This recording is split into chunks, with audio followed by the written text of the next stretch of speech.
Okay. Okay, hi. My name is Paul and welcome back to another show of Plusma-cast, where I feature every week a different, a different creative professional. So this week I have another one of my friends. His name is Hanif, and he is the founder of ThinkReel Studios. Okay, and so his main vocation or his main work is with regards to film and for commercial production. But in any case, we're going to cover again, from how you started, how you gain your skills, and what and the present and beyond. Sure. Okay. So thank you, Hanif.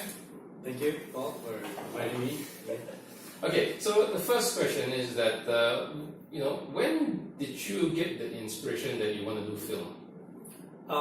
It started back, I guess, in college. I mean, it was something that I was interested in watching, Right. but not actually producing because I thought it was a bit difficult. So when I was studying in college, doing advertising, there was a course in filmmaking as well. So I jumped on that, and then when I realized how accessible it was for, I guess, new filmmakers at that point in time to create their own films, I got really interested. Of course, it was related well with my advertising sort of major, and yeah, it was an asset to have, I guess, at that point to be able to do films as well. Okay, so basically from consumer to producer, from consumer that you think, hey, maybe I can do this and such. Correct. Yeah. I guess in a way, like I've always, when I watch something or I hear something, I always felt like, oh, what if I could do that? It's just challenging myself and see whether or not it's something that I could be able to do, because I'm interested in it as well. Like before filming, I was into music. Also, I listened to a lot of music, and after that, I decided to DJ. When I was a bit younger, I was DJing and start producing my own music as well. Because if you're unhappy with what's on the radio, might as well produce your own music that you can listen to by yourself in your car or whatever. Yeah. So that was more or less similar with filmmaking as well. Yeah. Okay, so that was probably your earliest start, maybe, or inspiration. Correct. It was back in your teen years, right? Not in teen. I guess my college years. College years. So teen, early 20s. Early 20s. Yeah. Okay, so just for just to have a bit of fun with that idea. Sure. Who were your biggest inspiration? What was your favorite movies or the things that you thought, really, I wanted, the one that made you go, wow? Okay, well, the thing is, one of my favorite directors, Christopher Nolan. Batman Begins was, I guess, the start of it all. Like, I would never imagine to achieve something of that caliber, but it was just a movie that I watched and realized, wow, this is actually really, really nice. It's a combination of superheroes, which I like, at the same time, storytelling, which combined the two very well. I guess that started the whole process of wanting to create your own stories as well. Yeah. So I would say Batman Begins for me. Yeah, I mean, everybody has different places to get their inspiration, so something more contemporary, definitely. Okay, so having gotten your technical skills, perhaps in your studies, can you relate to specifically how it got about, like when you went into advertising, okay, as your undergraduate study, you went in with a specific purpose. Did it just jump off into film, or you always knew you wanted to do? Not exactly. Like, I was interested in creating. I get at a point in time, it was basically like, just interested in the whole advertising process, creating campaigns and so on. Never really wanted to dabble into the whole filmmaking aspect because it seemed very tedious. I mean, it still is. It just felt like tedious until I got into it and realized how fun the process was. Although it was very tedious, I enjoyed the process. So from there, I realized, maybe I could, learn a bit of this as well, to I guess enhance my skills. So I don't come out just as an advertising graduate, but I would also be able to create films or commercials on the side as well. Yeah. Okay.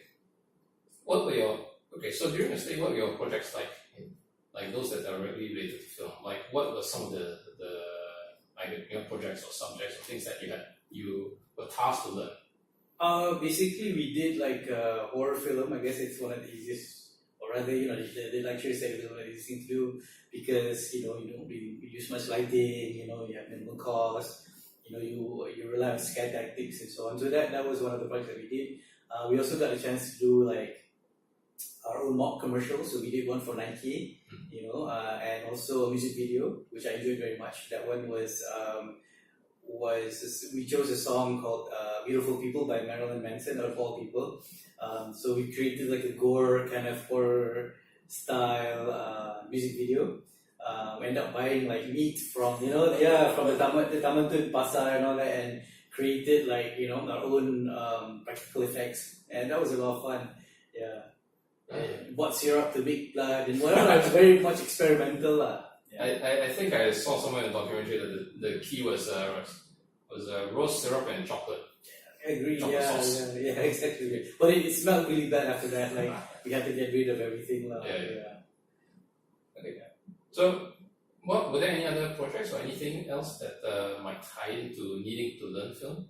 Well, the thing is, of course, in advertising, part of it is commercials, right? You're coming up with a campaign. You have to go to all the media platforms like radio, TV, and so on. So, TV is, of course, an avenue for advertisers to spend their money on. So, part of it is actually spending on commercials, TVC commercials. And during the time of Yasmin Ahmad and all that, you have all this creative storytelling, short film style, what do you call that? Advertisements for Petronas. So that sort of got the ball rolling of putting more money into nice production for commercial jobs. Yeah, so I always saw that as a good like tie-in into like the whole advertising and being able to have those skills. At least if anything you can kill two birds with one stone lah. Okay. So probably after 2-3 years you graduated. Yeah. How was it like to find your first job? Well, the funny thing is, I studied advertising and I really wanted to go into production. Right. But the thing was, I pitched some of my portfolio, doing my college portfolio into some production houses. Yeah. Managed to get sort of like a junior director kind of position. The only thing was I had to serve Putusan for 2 years because I was under scholarship.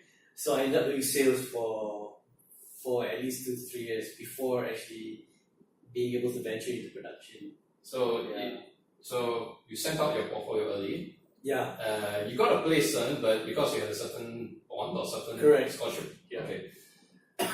But there's still, having done advertising, there's still a tie-in, right? Definitely. Of course, with Putusan was the time, but it wasn't sort of like the what do you call that? The work that I wanted to do. Right. Early on, of course. After a while, after working there, I realized it's actually a blessing in disguise. Because for many other reasons.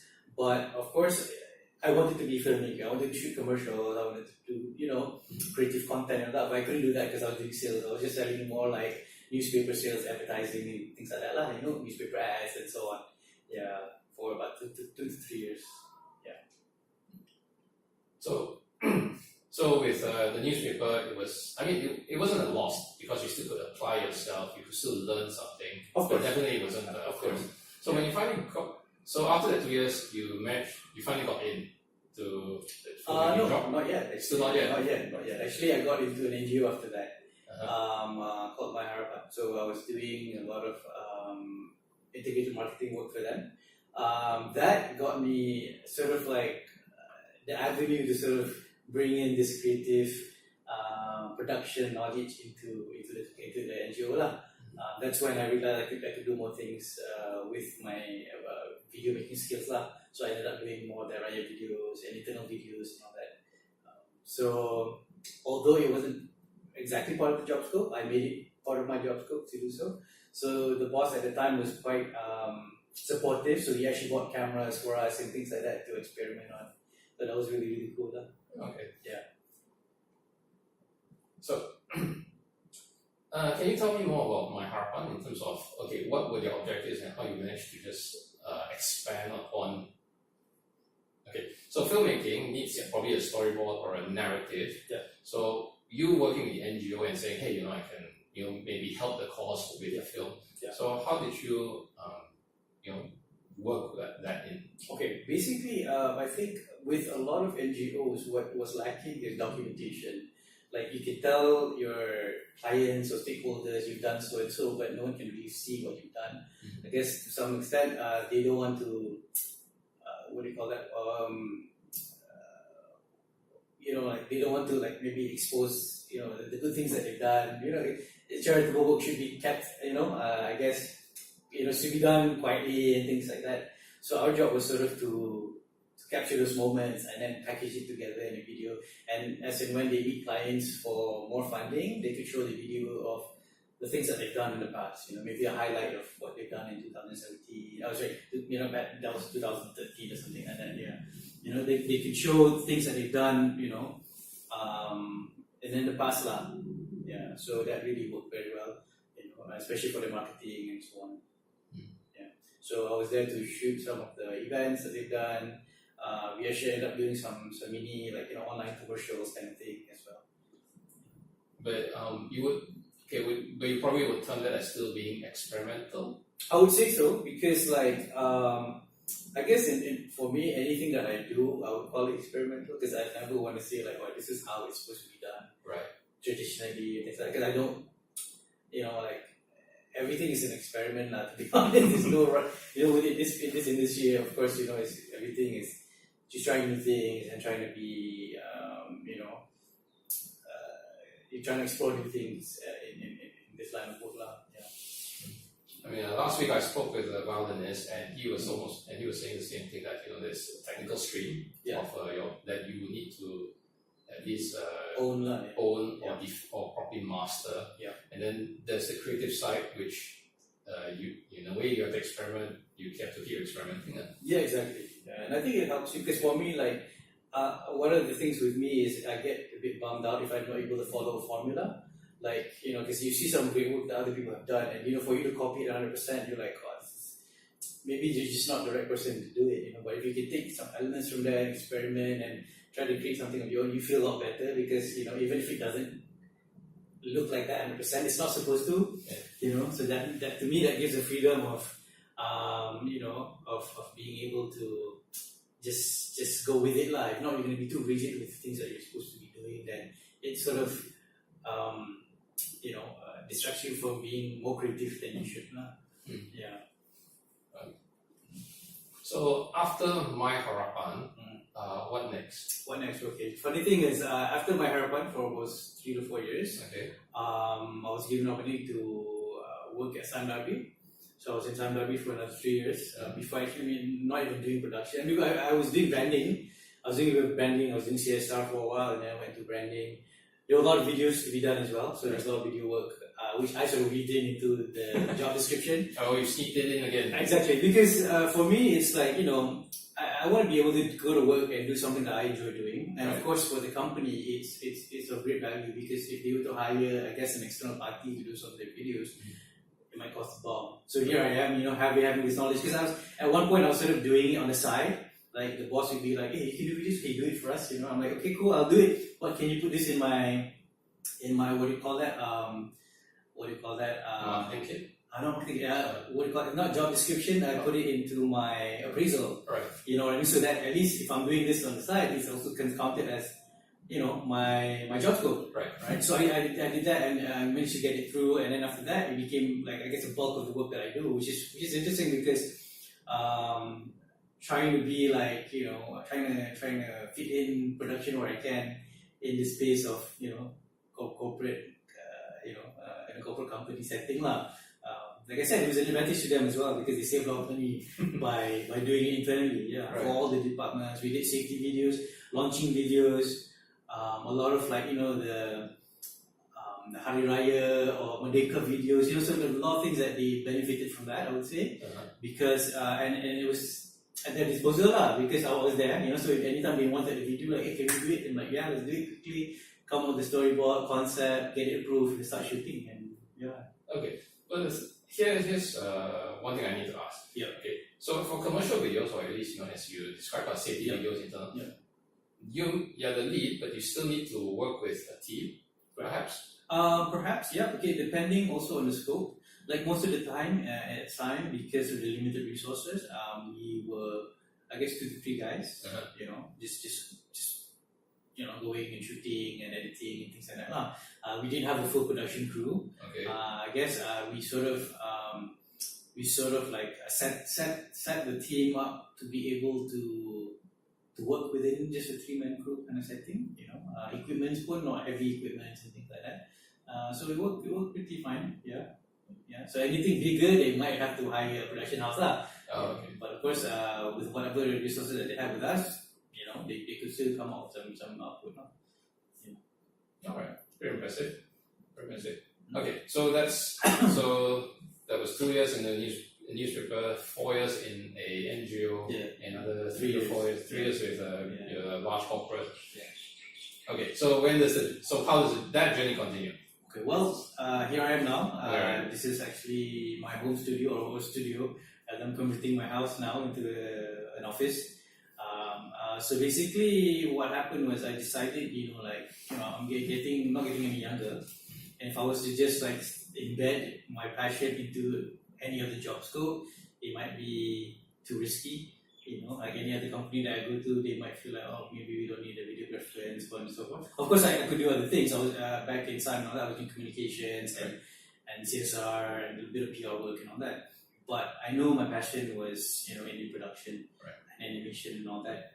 So for me, I started to set up my own company, and sort of like fulfill the dream that I had when I was like 24, 35 when I graduated. And for me, it was an idea that I had even way back in my harapan already, to set up my own. Actually, I was supposed to set it up before going to SIME, but then because the SIME offer came, then I'm thinking like maybe I should try that first because I never had a corporate experience.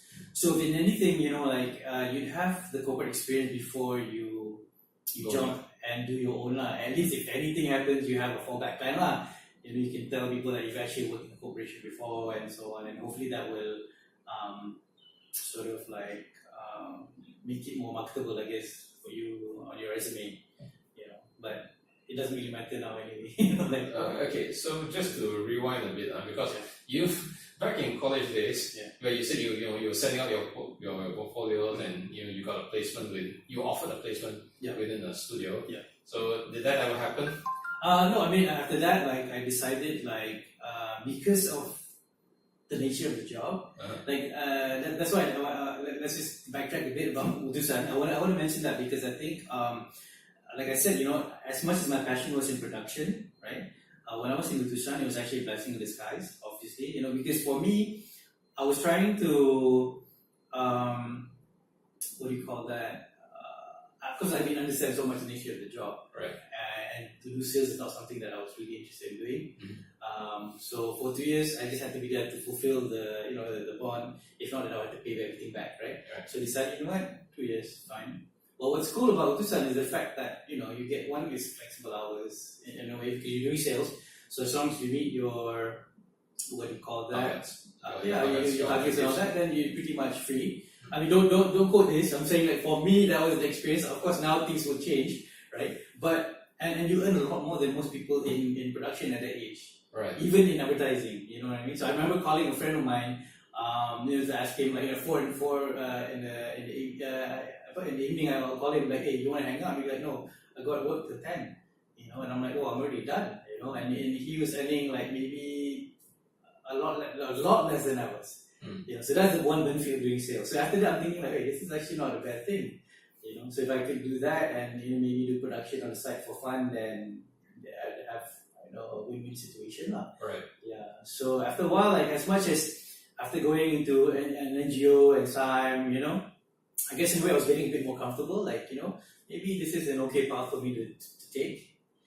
Not saying that I'll be forgetting my passion for production, but more like maybe just have fun with this, and maybe do production on the side as a freelance or for fun.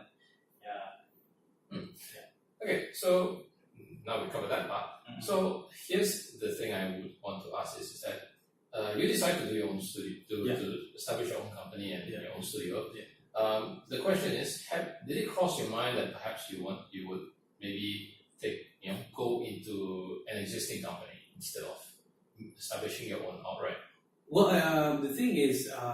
not exactly, because the thing is, I guess that if anything, I wanted to sort of be able to dictate how I would run things. Right. Here we're trying to sort of adapt a more flexible, sort of like unconventional working process. Like if I were to go into the thing is, if you understand what the production or animation studio industry is like, it's really killer hours. Right.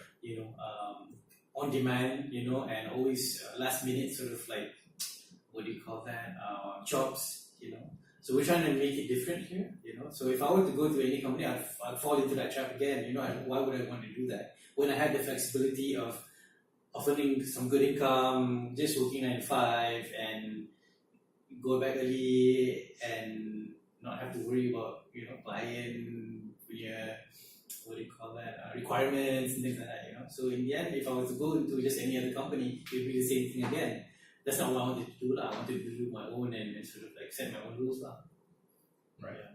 So you had, basically you still keep in contact with your friends and they kind of like fed you this experiences. Exactly, yeah.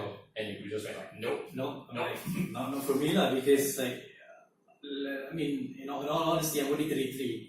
So any more time for me to, build, go into a working life, I might not end up doing this in the future, Like I said, I was supposed to do this when I was 24, 35, but I didn't. So it took me about 8 years before I actually decided, you know what, I'm just going to jump and do it. Right. Yeah. Okay. But doing it my own way, Yeah. Okay. So looking at, some of the other, some of the information you gave and the material that ThinkReel has done successfully.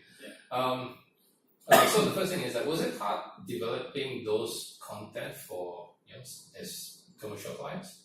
Not really, because for me, like I said, I have a corporate background, so I kind of understand how the corporate environment works.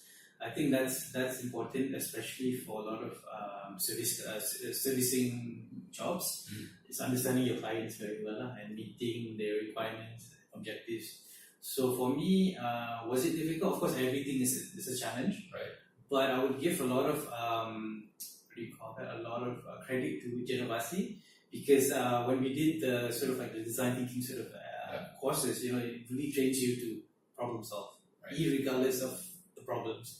So that really helped me have that mindset to be able to just, okay, it's a problem, but how do you face it? Like, let's not make it a problem, let's make it a challenge, let's make it something that we can work on, make it exciting as well to solve this problem. Because different clients will have different they have different brief or needs. Exactly, and then don't be flexible. You have to be flexible with it, right? So the idea is to really understand them, to empathize with them, and see what exactly it is that they want, and how best we can provide solutions for them. Okay, and one of your works was a music video, which won a bit of an award. Yeah, it was one. It's actually for a Malaysian artist, a rapper called Jin Hackman. He did a song called Banana. Much props to Jin, because I think most of the win is because of his work, to be honest. We supported him with the music video, but of course, if the song wasn't a hit or the song wasn't as great as it is, maybe we wouldn't have won, But like I said, and also big thanks to him for giving us the opportunity to try and experiment with him. That was experimental. You see a lot of the work. Maybe some of the things that you see on the video might not pass normal TV stations, but because it was online and because the artist was quite daring, we were able to come up with something a bit crazier. Yeah. Is the thing about many creative industries is that there's various awards. Yeah. Okay. Is it something that you would specifically aim to do, or you just say this is the quality of work that we do, and let's just see what will happen, whether people like it for that? Is an award something that you specifically strive to achieve, or is it just something that you say, hey, it's just a mark of what we do anyways? Oh, I see. Well, okay. I think I haven't really thought about it, because I've never. It's not on my list. Let's be honest. It's not on my list. It's not on my list. Let's win an award. Because I think when you start thinking about that, then you lose touch of the things that you actually want to do, which could be maybe a bit more personal to you. You know what I mean? Because when you think about awards, you got to think about all the other things, like how do you win the award? what are you judged on? What are what are the criteria and all that? So when you start thinking about that, it sort of limits the process that you need to be able to come up with something that you personally enjoy doing. So I never thought about it. I guess in a way, like I hope that if you do win an award, it's because of something that we personally enjoy doing, and the award is sort of like a by the way kind of thing, or like Banana. It was never meant to. We never went and thought about winning an award. It just happened. Like I prefer that than thinking about winning an award. And to be honest, at this level, there's a lot of guys, a lot of big productions that are winning awards, and they deserve every bit of it. Maybe we're not at that level yet. However, like for me, I'm not thinking about it. It's not on the radar lah. It's not on the radar. To me, an award is just it's an award. Like those who win, like I said, they deserve every bit of it because the work is very impressive. Right. For us, it's like if we're going to start fighting and going into that kind of realm, there's a lot of challenges and a lot of competition that you need to go through. And I mean, like it feels good, but it's probably not necessarily the thing to work on because it could take a toll on yourself. Exactly, yeah. And it's toll on you, toll on your staff, because you're striving for it. If you don't win, everyone's going to be demotivated and all that. It's not what do you call that? It's not it's not something that we're going for lah. Like to be honest, I don't know. I think a lot of productions don't do it for the awards themselves. Because if you look at their work, it's just incredibly good. I mean, I'm sure you can tell that they really put a lot of passion into the work that they do. I mean, if you look at some of the good production houses locally, that's doing a lot of this big work for Petronas or any other corporate clients, you see, there's a lot of passion that goes into the work, and it doesn't take an award to say that you're really good. The award for them is a bonus. Because nowadays people validate through social media. You can see people's comments, people sharing the video. I think to me that's already an award. When people can understand your work, people enjoy your work, and they share your work around. I think that's more an award than I guess any trophy. Okay. Yeah. All right. Yeah. Okay. So the thing that also that you about ThinkReel, that besides you doing corporate videos, corporate short videos and such. But there's also the a social objective, correct, to how it's functioning. Yeah. So can you elaborate on that a bit? Okay. This is me embedding something that I learned while working at my company into my business. Right. I was embedding production into everyone else's business. Now I'm trying to embed the social element that I learned while working in an NGO into my business, because for me that was one of the main motivation to start this company. It was an idea that I had while working in my harapan, right? And I was sort of developing it throughout my time, even at SIME and all that, trying to see if this could be a viable thing. And what we do is actually hire youth from the PPR community to become part of our crew member, right? So we hire them on a daily basis when we have a shoot, and they help us with taking care of talents or taking care of some of our items, set up the lighting and so on and so forth lah. And we pay them doing it lah. So it's almost like an apprenticeship program, right? Something like that, yeah. Because the idea is for them to learn more than what they're already doing now. Of course, the first step is all this, would you say, coolie work lah. We all have to go through it. Even though you've got a degree or whatever, you still have to go through this process of, setting up lighting, setting up the camera, taking care of the good items and things like that, our gear and all that. Angkat barang and everything. That's pretty common. Even some of the good directors had to do that kind of work. But the thing is, it's just a conscious decision to hire these kids, because for us, we feel that through the filmmaking process, they can be empowered to be a better person in society lah. Okay. Just for our audience, because this goes on YouTube, can you explain what PPR is? PPR is Perumahan.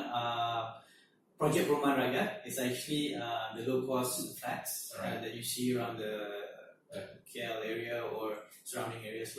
Okay, yeah. So basically it's giving opportunity to kids or to youth who are probably of the lower income social status. Social, right? Correct. Okay. Yeah. Okay, so for ThinkReel, ThinkReel, this is what ThinkReel does in terms of commercial, and this is what ThinkReel does in terms of internal. Yeah. What are the challenges that you would see in terms of keeping this going, keeping this project going? Which project? I mean, keeping your studio, like some of the challenges that you're facing. Would you?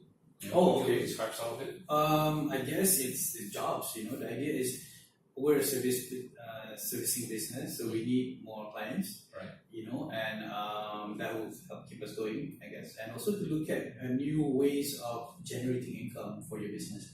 Like servicing is one element. Of course, everything else could be through own content development. If you have the time and the energy, maybe even create your own YouTube content that could generate some income. Or even things like stock footages or what do you call that, templates, animation templates, and so on. These are things that we're trying to develop as well, so we get income on a daily basis. Also, other than that, is other things would be training as well. I guess that's something that we're looking at doing, because like I said, servicing, there's a lot of competition. So far, it's been good. Like we've been able to get some clients in. Even have to turn down some clients, because of our time and all that. But generally, it's also looking at other ways to broaden the horizon, like what else can you offer with the skill sets and the tools that you have. You have assets. We shoot a lot of videos, footages, drone shots. Might as well see if we can sell those online as well. Maybe other people want to use it, or just open it up to the public for free usage. Depends, depends how best we can do that. So again, now that you've got your own outfit, so it's not just experimenting on the level of the camera lens, but also experimenting on the business side. Exactly. Yeah. Yeah. I think that's very, very important, because I think in order for you to fit into the into the space, it's doing something out of the ordinary, but still understanding the basics of the industry. Like I said, the reason why I set it up is because I didn't want to follow what's already been happening in the industry, late payments and so on and so forth. So for us, we set our own rules, Yeah. All right. So okay, one last one. Yeah. Okay. What ambitions might you have for ThinkReelProject? Well, the thing is, we want to go into a variety of space. We want to just focus on just our animation or our production, but we want to go into other space things. And like I said, it's also to develop your own content, right? Whether your documentaries or web series or something of that sort. Because I think the moment you're able to generate some income from your own content is the moment you're able to really what do you call that? Push further and take advantage of that creative sort of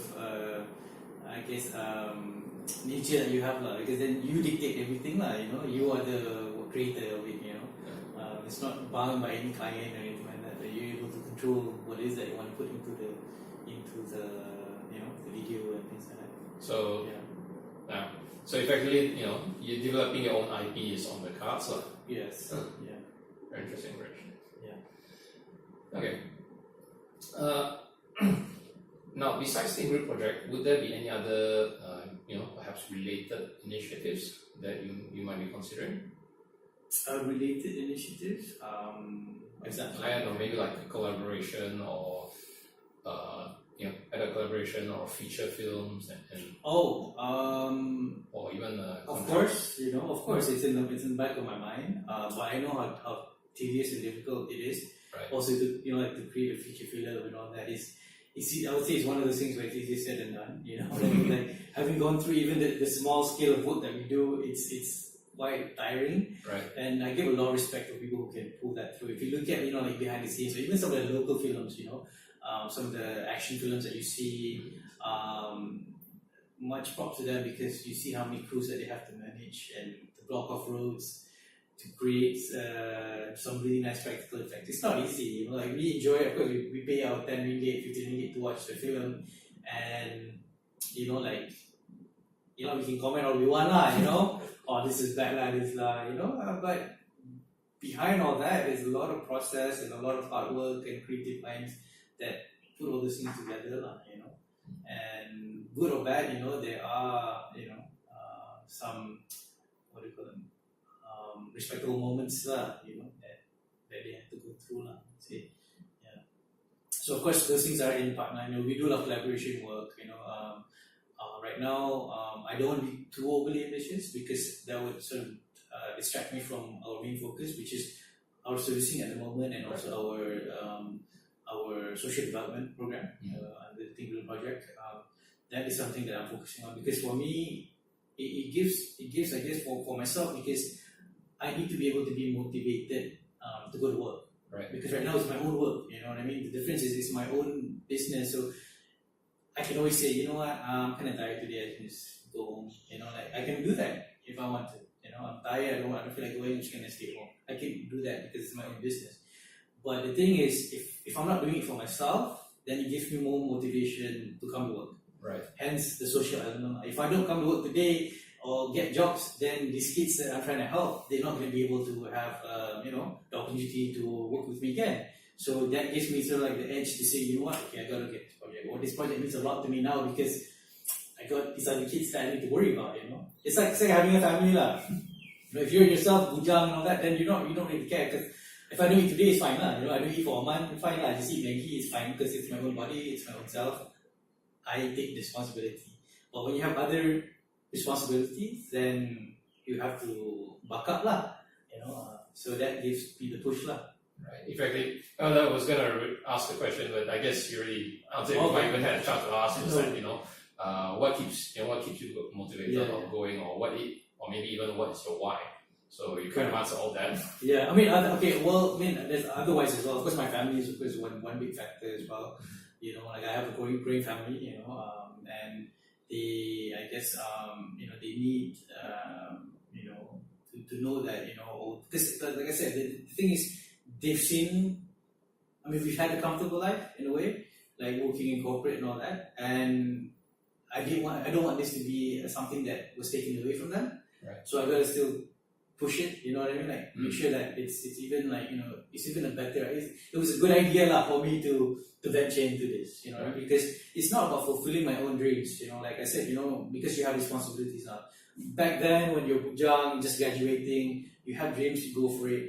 It's you have all the time in the world. Right now with the family, it's sort of like everyone's decision.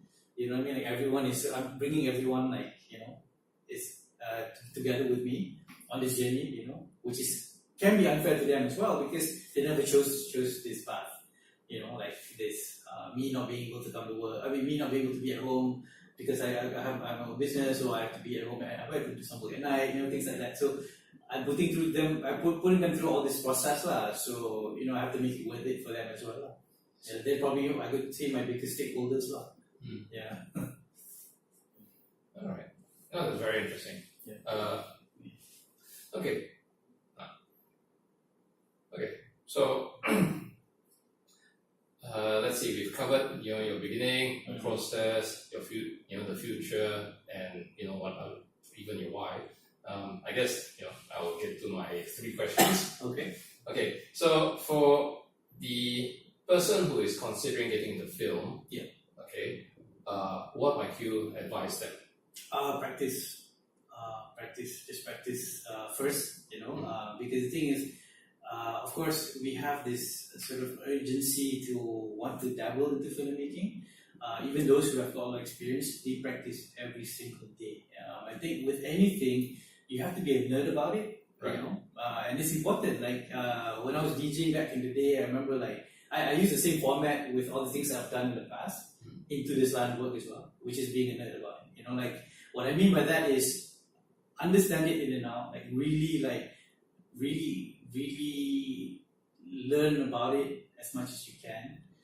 Practice it every day, talk about it every day. That's what that's what I enjoy doing. Talk about cameras, talk about this, talk about settings and whatever not. If you're not doing that, I'm not saying that you cannot be a good filmmaker, you probably can too, but that will help you sort of be in the right mindset. Most of the time, if you're already passionate about it, it comes naturally lah, you know. Yeah, because I remember back in the day when I was DJing as well, I'd spend like 18 hours a day for like a year just practicing, you know, before actually going out and performing lah.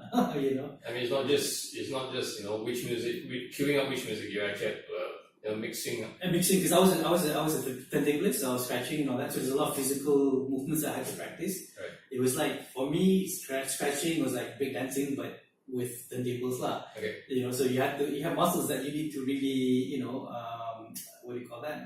Flex in order for you to be able to do these moves. It's the same with the things that you do lah. You know? It's just a lot of practice, and just the thing is, when I was starting off, you know, the only way we could learn was to really meet someone who was already doing it, or really work in a place or environment, you know, as a part-time or whatever, to learn the skills. Now you have the access, you know, on your laptop, right, to be able to do that. You know, there's good classes online, there's YouTube videos online you can learn automatically. Like you can literally, if you have a good camera or, you know, even whatever tools that you have, just Google it online and see how these guys are doing it. By, you know, after watching it right away, you can experiment, try your own. You know, like we never had that back in the day when we were starting. Yeah, so now they do. You know, so I think it's just about, because everyone can shoot. You know, and secondly, you know, apart from the technical skills that you need to learn, it's also the, what do you call that? The storytelling part. You know, in filmmaking, it's storytelling. If you can be a storyteller, even if you can't shoot, you have people who can do that for you. As long as you have the vision, as long as you have, you know, the ability to tell good stories, you be. Actually, a related question, you mentioned all that, is that now it's one thing that our generation now can access any learning online. At the same time, there are still things that perhaps we need a teacher or a mentor. How do you view that? Yeah, I think both ways. You know what I mean? Because and be humble with people. You know what I mean? Like, there's a lot of guys I know that are really experienced, really good, you know, filmmakers, and but they're just willing to share their knowledge. They're dying to share their knowledge. Okay. You know what I mean? So it's good to follow them. You know, be an apprentice, or even just be coolie for them lah. You know, just say, hey, can I follow you on your set?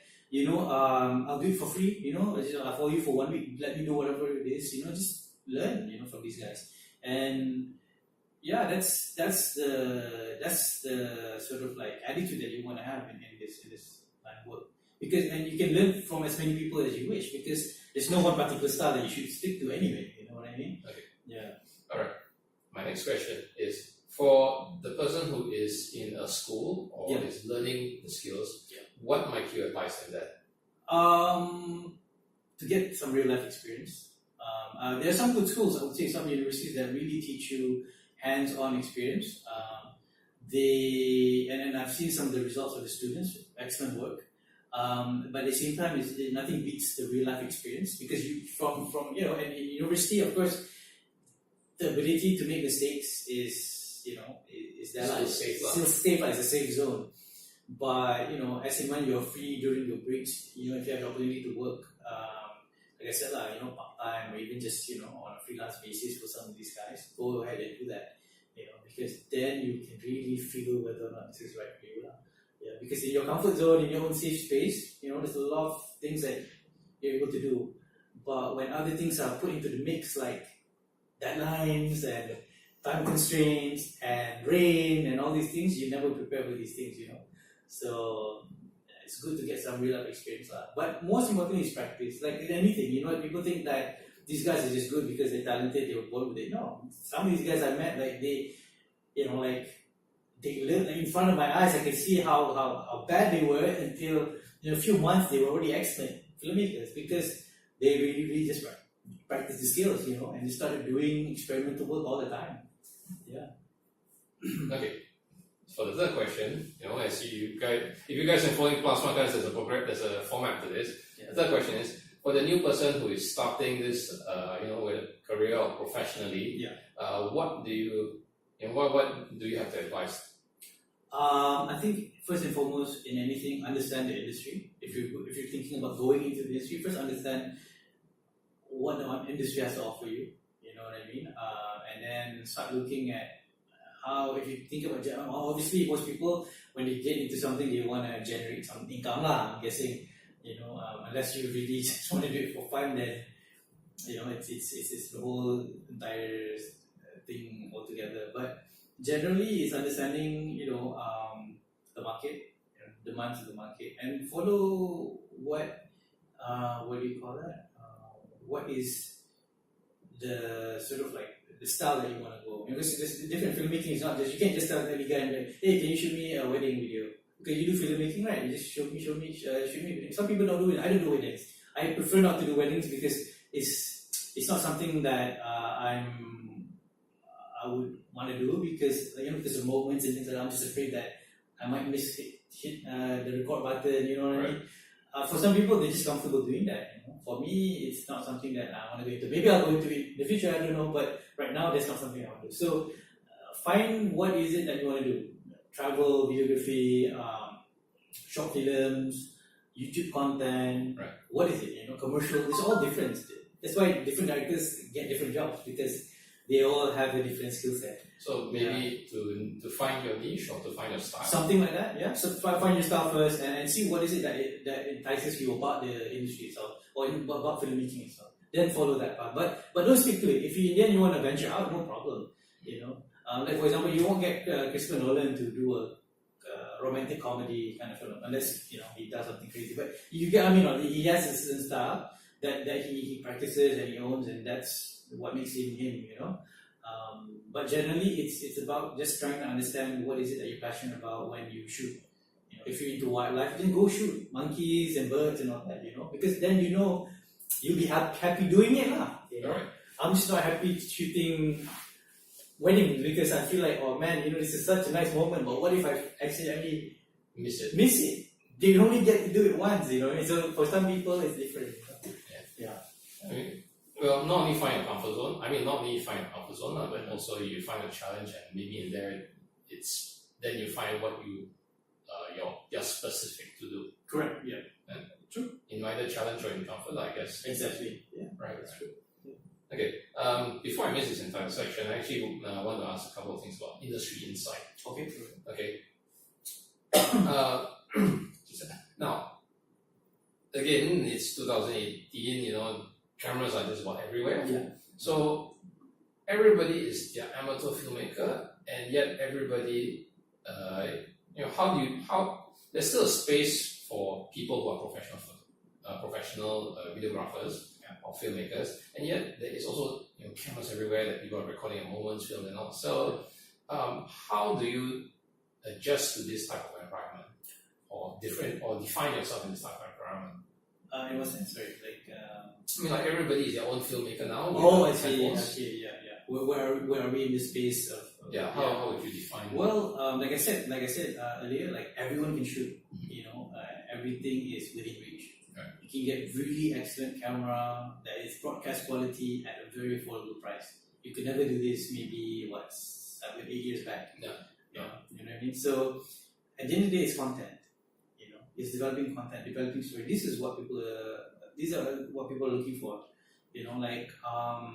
Anyone can shoot, but if the story, if it's just shooting nice images, but the story or the way it's edited and all that is not nice, then really defeats the purpose, lah. You know what I mean? So I think that's the way to stand out. Like really come out with valuable content that people would enjoy. And it has meaning to them, lah. Stories or something, whatever it is that you find. Don't be too caught up in the whole which camera is better. Every camera is good. It's not a camera. I'm telling you honestly, it's not a camera. It's the person behind the camera. As cliche as that may sound, but it's the truth. I've seen outputs from people who have shot with a red cam, who turned out like normal footage, and someone who shot using a normal Canon, DSLR camera, who turns out excellent. So it's not the camera, it's not the tools, it's how you use it. So don't be caught up in all that. And one more thing I want to mention, I guess to summarize all those things, before you even get into production or interested in filmmaking or shooting and all that, learn editing. That would really set you up well into the industry. Why? Because a lot of shooters can't edit or can't edit well. But if you can edit well, then you already know what to shoot. You know what I mean? Like already, how to save time and money with the footage that you have. So editing is very, very important. the last thing you want is for having all this footage and not being able to summarize it in some way. Yeah. So editing is very, very important. Yeah. All right. I think that's all I would want to ask. Okay. No, we can always do another one maybe in the future. Yeah. No worries. Okay. So just to wrap up, I'm with my friend Hanif, who is the founder of ThinkReelProject, but it will soon be rebranded to Box and Beyond. Correct. Right? Box and Beyond. Okay. So that's the insight into being a filmmaker. Thank you. And with that, I wrap up the show. My name is Paul. You've been watching Plusma-cast, our 5th show. And again, since this goes on YouTube, I have to put the spiel that if you give a like, give a dislike, give a comment, and also subscribe and notify. Okay? Thank you.